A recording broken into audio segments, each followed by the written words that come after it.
Hello, I am very pleased and honored to be with you here by video as we launch the 28th edition of the Global Financial Centers Index, the GFCI.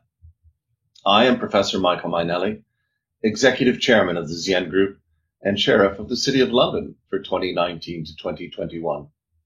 May I offer my greetings on behalf of all of us here in London to our friends and colleagues in China. The GFCI was first developed in 2005 and has been published every 6 months since 2007. Over that time, we have seen enormous change. The 2007 edition rated 46 financial centers. Today, we rate 111, with more on the associate list awaiting inclusion. Since 2016, we have been working in close partnership with the China Development Institute in the production of the GFCI. This partnership reflects the increasing globalization of trade and financial services. The big story over 15 years has been the development of centers in the Asia-Pacific region, and China in particular. In 2007, only 3 Chinese centers featured in the GFCI: Hong Kong, Shanghai, and Beijing. This has grown to 13 Chinese centers in 2020. Across the world, financial centers in Asia Pacific hold 6 of the top 10 places in 2020. Global finance has moved firmly to Asia, in line with the real economy. I would highlight 2 trends in this 28th edition. First, the average rating of centers in the index has dropped 41 points. 6.25% in just one edition. The enormous economic impact of the COVID-19 pandemic is not the only reason. Before COVID-19, uncertainty was already rising sharply about the future of international trade, technology, the future of workplaces, climate change, and geopolitical stability. These factors have led to significantly increased volatility in our last 2 editions of the index. Second, while average ratings fell, all of the top centers in the index increased their ratings in GFCI 28, reversing recent trends. During the pandemic, financial services returned to big, safe financial center harbors.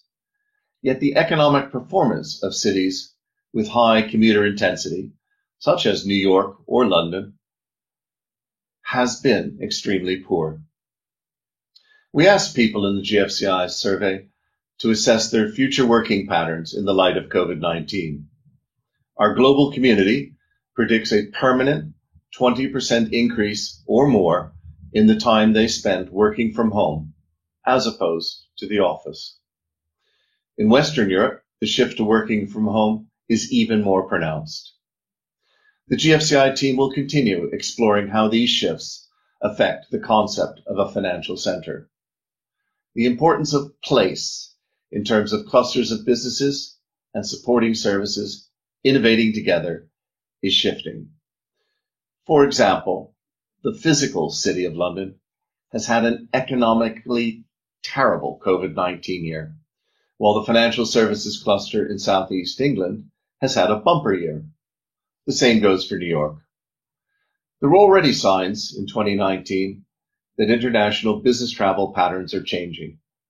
In Scandinavia, Flygsskam, translated as flight shaming, reduced business travel by about 8% last year.